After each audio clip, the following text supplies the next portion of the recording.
Hi, welcome back to On the Volley, where we talk about all things football. And as you can see, I'm in the centre of Rome again, outside the Finnegan's pub, the Irish pub, the Celtic pub in Rome. Now, today I'm going to be talking about Celtic, as always, because that's all I ever talk about now, and must say, love to do it, even though the results haven't exactly been going how we have expected or anticipated. So, look, I'm just going to give a little bit of my thoughts on the last few games. A lot has been spoken about it, but what I'd really much rather concentrate on is, the reaction, from our fan base. As I said, I've been looking at Twitter, I've been looking at Instagram, the comments on YouTube, and there's been quite a lot of comments on there, people giving their opinions. Now, I just want to repeat, or as I like to say, reiterate, I'm learning, what I've said in the past.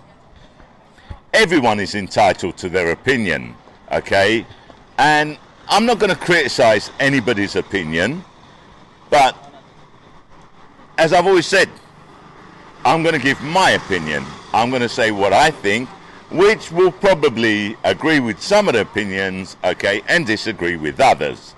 That doesn't make me right and them wrong, or vice versa, because, we'll have a certain way of looking at things. Now, the game against Bodo Glimt, their ground, we lost 2-0. We were definitely not at the races. They were a lot better than us and thoroughly deserved their win.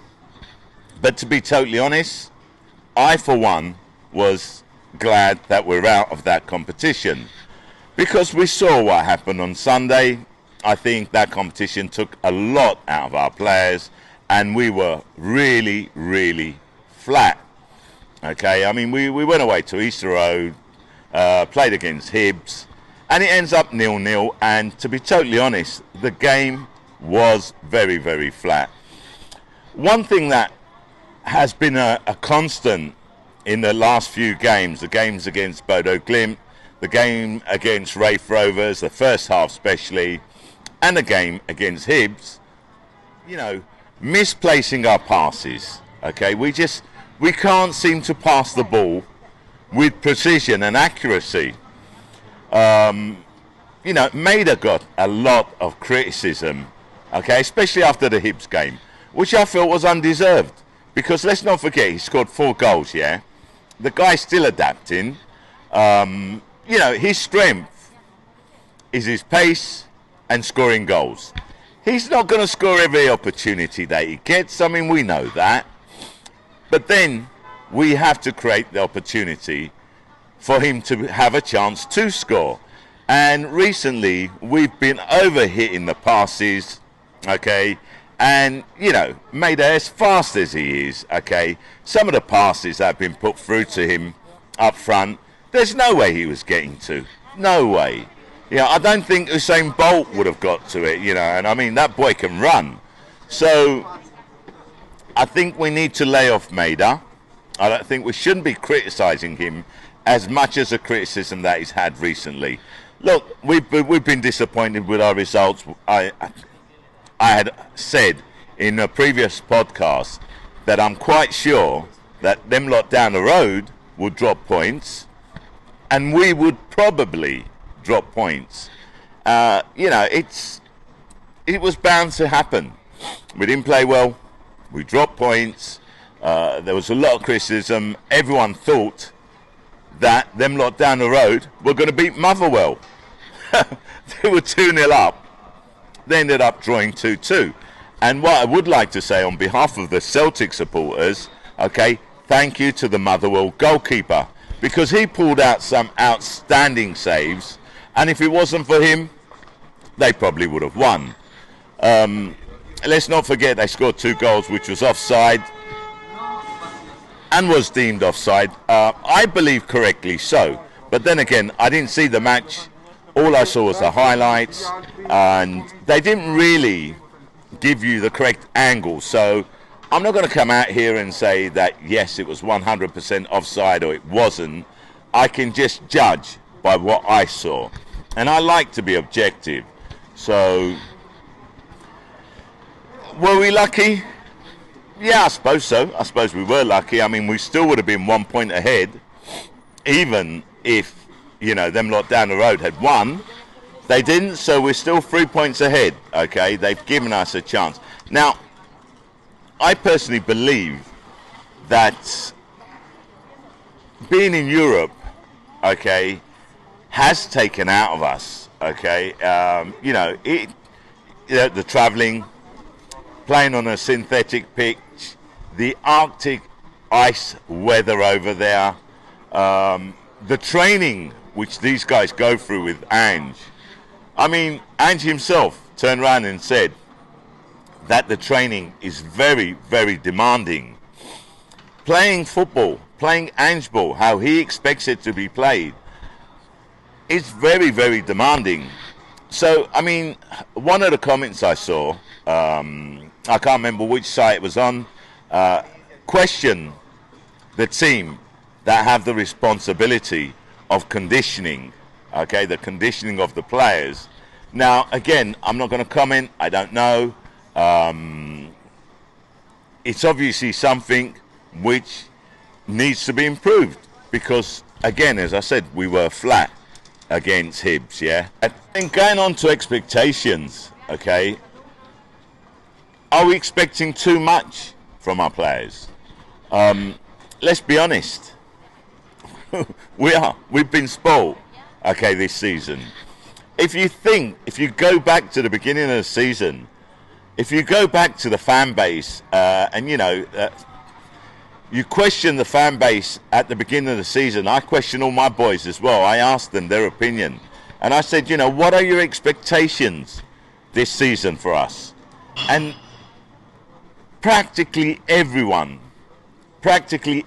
Celtic supporter I asked, the only expectation which we wanted, which we expected from this team was to close the gap.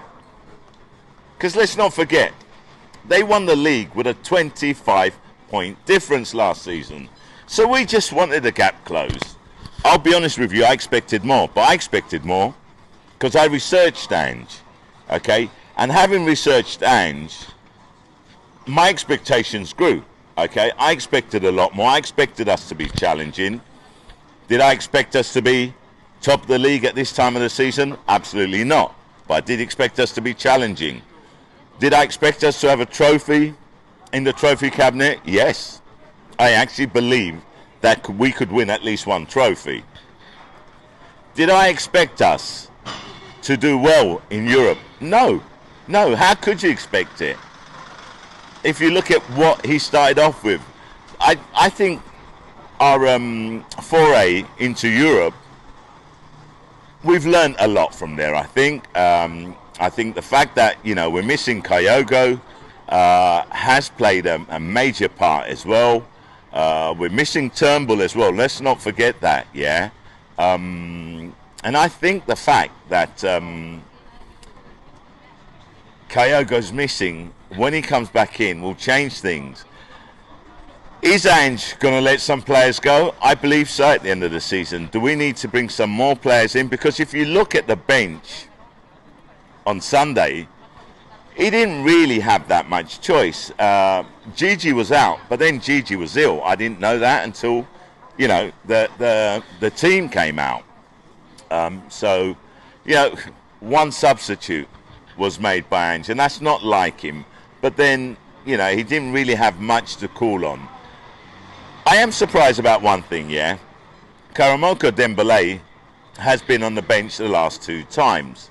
So, if he's on the bench, I would have thought maybe he's in a position to get a few minutes, but obviously he's not. So I think what Ange is doing is just involving him in the team, okay? Slowly getting him to get used to and adjust to team talk, so on and so forth, the atmosphere. Maybe he's not there yet. I mean, he done the same thing with Julian. He's come back from injury. He's not going to rush him. Okay, he's put him on the bench. Obviously, with no intention of putting him on the pitch. Because, I mean, if he was able to play, then maybe Dembele would have been an option for the last 10 minutes. I don't know. Like I've said before, I can't get into Angie's mind. What I will say, another thing that I've seen though, which I'm not too impressed with, I don't agree with, reminds me at the beginning, when Ange started and the results weren't too good, the criticism of Ange. I've heard comments that Ange needs to develop, he needs to have a plan B.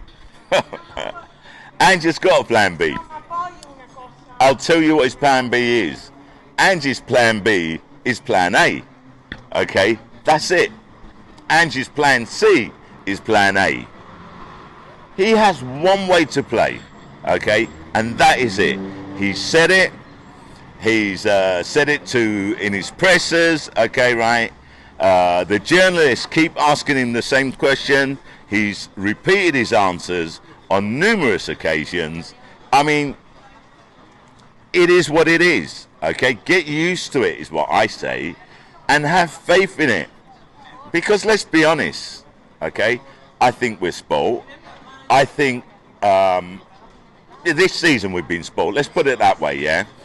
I think that our expectations have risen, and rightly so. I mean, it's natural. When you're playing, or have been playing as well as we've been playing, then we expect to see that every game.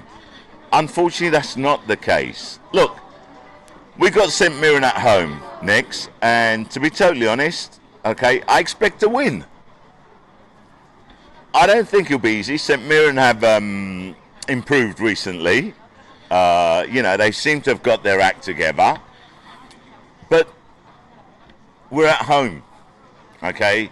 I don't expect us to lose. I don't think we've lost a game home all season. I think we've drawn 2 and won everything, all the other games.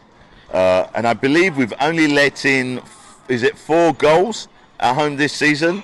So, to be totally honest, I don't see anything other than a win, okay, and normal order being restored. We're still top. There are going to be twists and turns. We will probably drop some more points along the way, okay? I just think we need to be realistic.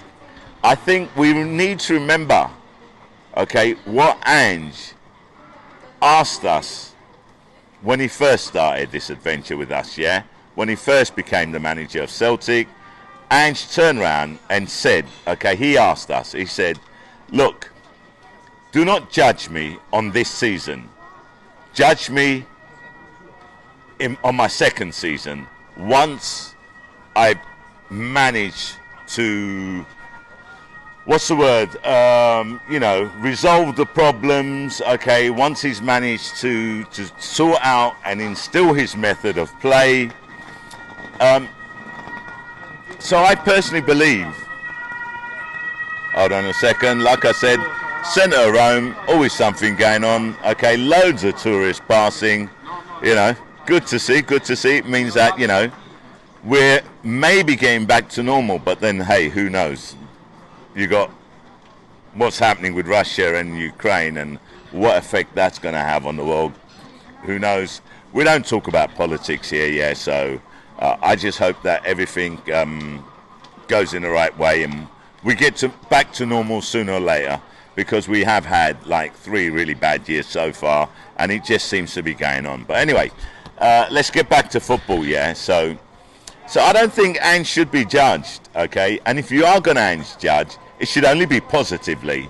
I still believe we're going to win the league. I think we're going to drop points, okay, probably. I think they'll drop points. But I'm going to make a prediction here, yeah? Call me arrogant, call me deluded, say what you want, but I'm predicting that we beat Livingston on their home ground. Yep, that's right, you heard it. You heard it, I'm putting my hand up. I am predicting that we beat Livingston, okay? I'm not saying it's going to be easy, but I believe we will do it, okay? So if we beat St Mirren at home, then beat Livingston, hey, I don't think we can complain. Which is going to be the harder of the two games? Livingston, obviously. We all know the history. I'm not going to go in and talk about the history. To be totally honest, I don't care about the history. I care about what's happening now. I care about looking towards winning the league. That's what I care about. And I care about, okay, the fact that we are, okay, criticising players. We're flip-flopping and we shouldn't be doing that.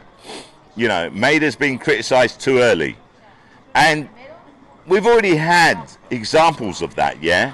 With Ralston, with Turnbull, it's just with Starfelt, okay, so on and so forth.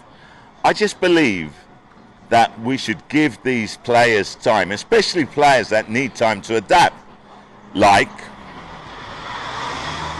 Maida. He needs time. That guy, Giacomakis. Oh man, Giacomakis was criticised, okay.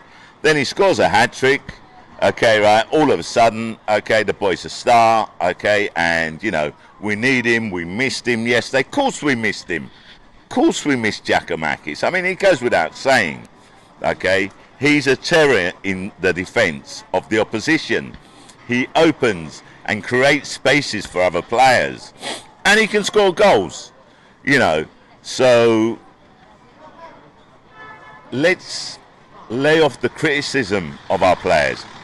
Let's lay off the criticism of Ange, because that's what I was talking about. Ange, have people saying he should have a plan B. Maybe that, Ange ball, okay, is not the way to go. Again, we're saying the same thing. But let's not forget, Ange ball has got us the trophy.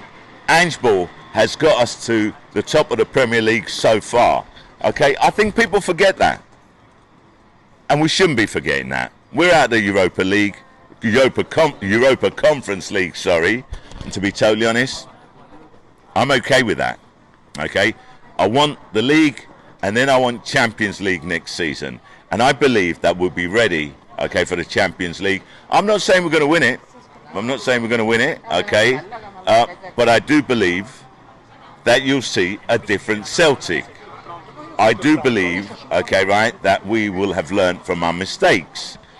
And I do believe that in the summer, Ange will probably let go of some players and bring in other players, so we'll have even more depth than we have today. Unfortunately, we've got to do something, okay, right, to build up the players to peak condition, okay, to have that depth so that he can rotate. One of the reasons, okay, and I nearly forgot to say this, one of the reasons why Ange rotates, okay, his players is because of the training, the intense training, and the intense way they play their football. So he has to rotate. He has no choice. When he doesn't have the opportunity to rotate players, you see what we saw against Hibs. Players that are tired. They don't have that energy. Let's not forget, they're not machines. Okay, they're not machines. Their body has a limit.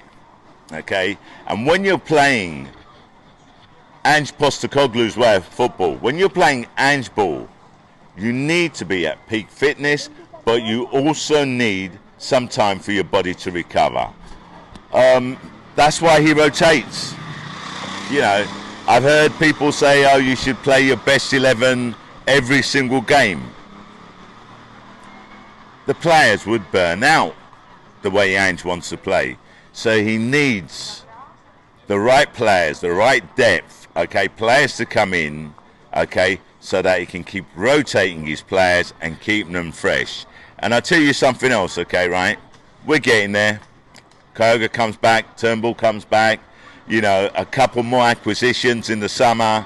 Okay, let go of the so-called deadwood. I hate using that word, okay, because I don't believe anybody's deadwood. I just believe maybe they don't fit into that system, that team, and hopefully they'll go on to another team and shine, because, you know, it is their career. It is, you know, they've made it. They've made it, okay, right? And I wish them only luck. You're going to fit into some teams, you're not going to fit into others. Ange knows who he wants. Ange knows who he needs to let go, okay? And, you know, there are lots of opinions there as well. You know, people saying, oh, Forrest, we should sell Forrest, we should sell Mickey Johnson. Everyone has an opinion. Me, I'm going to keep my mouth shut, okay, right? I'm not the manager. Angie's the manager. He knows what he's doing. So I'm going to keep my faith in him. That's all I've got to say. Anyway, so listen, if you like this video, please press like. If you haven't subscribed, please subscribe. We're over 1,000. We're up to 1,043 subscribers. But it seems to have stopped, okay, right? Yes, we're not in a rush, but we'd like to see it, you know, build slowly. You know, we're hoping for, like, you know, 10 subscribers a week. I don't think that's too much to ask. So give us a hand if you can, yeah? Okay, you know, you have done up until now, and we appreciate it. What else do I have to say? Nothing. On to St Mirren. I will be doing post-match interview after that. Hopefully, as I predict, with a win. And hopefully, if there are some Celtic supporters in the pub, they will allow me to interview them, because there were some Celtic supporters in the pub for the Hibs game, but because we drew and we didn't play well, nobody wanted to do an interview. Look, the way I see it, win, lose, draw, you should always, okay, be ready to do an interview. But that's just me. That's my opinion. Anyway, me, Shah, I'm out.